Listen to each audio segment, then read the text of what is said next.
in our soul. Let's salute the nation. A very good morning to respected Chairperson Shri Gyanchand Lekhwani ji, respected Secretary Shri Sudam Das Vateja ji, respected Primary Chief Shri Gokul Khara ji, respected all the members of Adarsh Education Society, respected principal of both the school, respected ex-principal of our school and teachers of school, respected teachers of both the school, respected all the dignitaries of society, respected guests, respected teachers, respected non-teaching staff, and my dear students. Today we are celebrating 75th Republic Day of our country. Greetings to everyone for this special day. Happy Republic Day to all of you. Being an independent country, India is our pride and we are proud citizens of such a great country. Today, on this special occasion, we cannot forget the prestigious amount of sacrifices made by our ancestors and forefathers. We should not forget that India is a united country and the spirit of nationalism is inborn in every citizen. India becomes democratic after Republic Day in 1950. Dr. Bhimrao Ambedkar was the man who wrote the Constitution of India in two languages, that is Hindi and English. India is the world's largest army. Our literacy rate has risen from 35% to 75%. We have joined the shoulders with most powerful country of the world.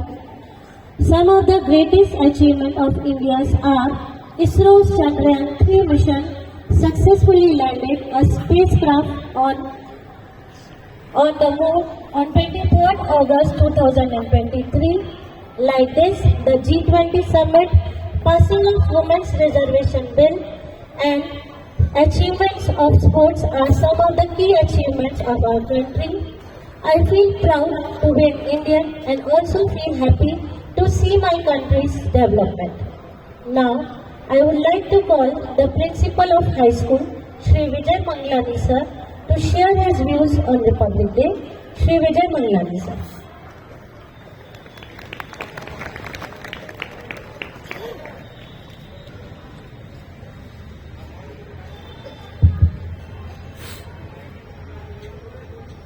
आज सबसे पहले मैं भारत माँ के चरणों में अपना प्रणाम सादर करता हूँ और इस देश को जिन वीर सपूतों ने शहीद होकर अपने देश को, हमारे देश को आज़ाद कराया, और उसी के साथ हमारे संविधान निर्माताओं के चरणों में भी अपना प्रणाम सादर करता हूँ। आदर्श एजुकेशन सोसाइटी के आदरणीय चेयरमैन श्री ज्ञानचंद लेखवानी जी, आदरणीय वाइस चेयरमैन श्री रमेश नागरानी जी, आदरणीय सचिव श्री सुदामदास भट्टेजा जी, आदरणीय प्राइमरी चीफ श्री गोकुल दास काड़ा जी व आदर्श एजुकेशन सोसाइटी के सभी सम्माननीय सदस्यगण, पधारे हुए विशिष्ट अतिथिगण, हमारी शाला के भूतपूर्व मुख्याध्यापक व teaching staff, non teaching staff, हमारी प्राइमरी शाला की मुख्याध्यापिका और दोनों शालाओं के माननीय शिक्षकगण, नॉन टीचिंग स्टाफ, पधारे हुए पालकगण और प्रिय में प्रिय विद्यार्थियों, आप सभी को 75वें गणतंत्र दिवस की हार्दिक शुभकामनाएं। प्रिय विद्यार्थियों, आज मैं आपके सामने हमारे संविधान की कुछ विशेषताएं प्रस्तुत करना चाहूंगा। जैसे कि आपको ज्ञात है कि हमारा देश दुनिया का सबसे बड़ा लोकतंत्र है और हमारा संविधान भी दुनिया का सबसे बड़ा लिखित संविधान है। इस महान संविधान का निर्माण करने का कार्य हमारे देश की संविधान सभा ने किया। संविधान सभा के अध्यक्ष डॉक्टर राजेंद्र प्रसाद, उसके कानूनी सलाहकार श्री BN राव थे। संविधान सभा के निर्माण करने के लिए 13 समितियां बनाई गई थी, जिसमें सबसे मुख्य समिति थी ड्राफ्टिंग समिति, जिसको प्रारूप समिति भी कहा जाता है।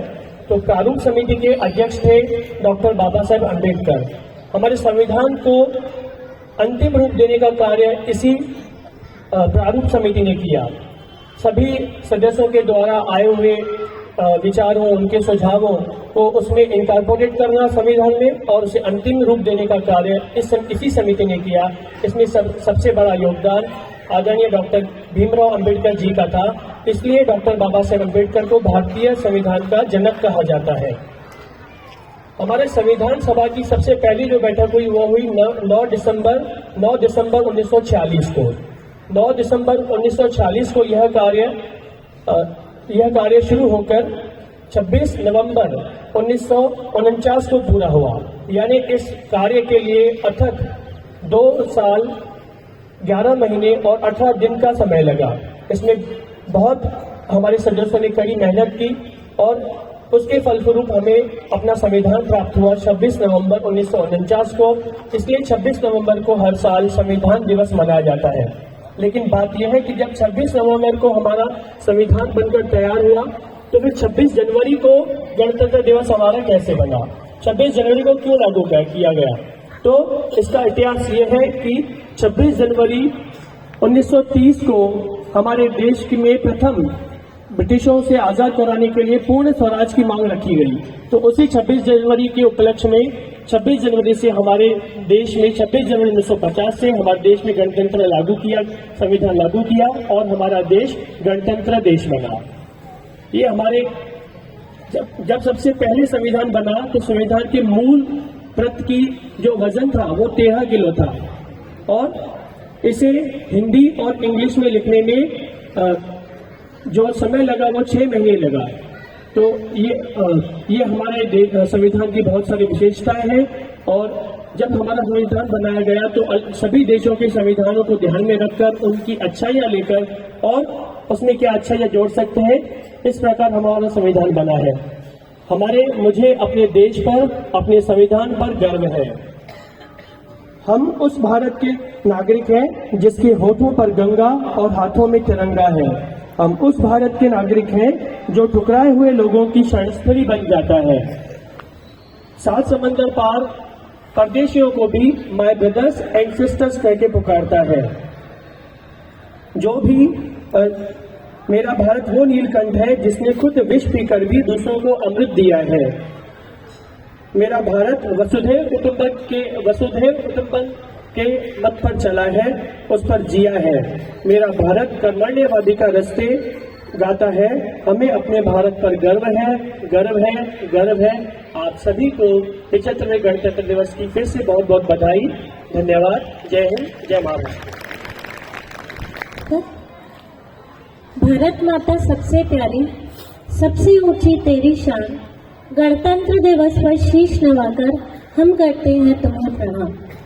इसी के साथ अब समय आया है बच्चों के सांस्कृतिक कार्यक्रम का। तो सबसे पहले हमारे स्टैंडर्ड 2nd, 3rd और 4th के बच्चे आप सबके सामने एक बहुत ही अच्छा सिंधी डांस प्रस्तुत करेंगे जो कि हमारे देश को समर्पित है। आइए तालियों से स्वागत करें बच्चों का सिंधी डांस।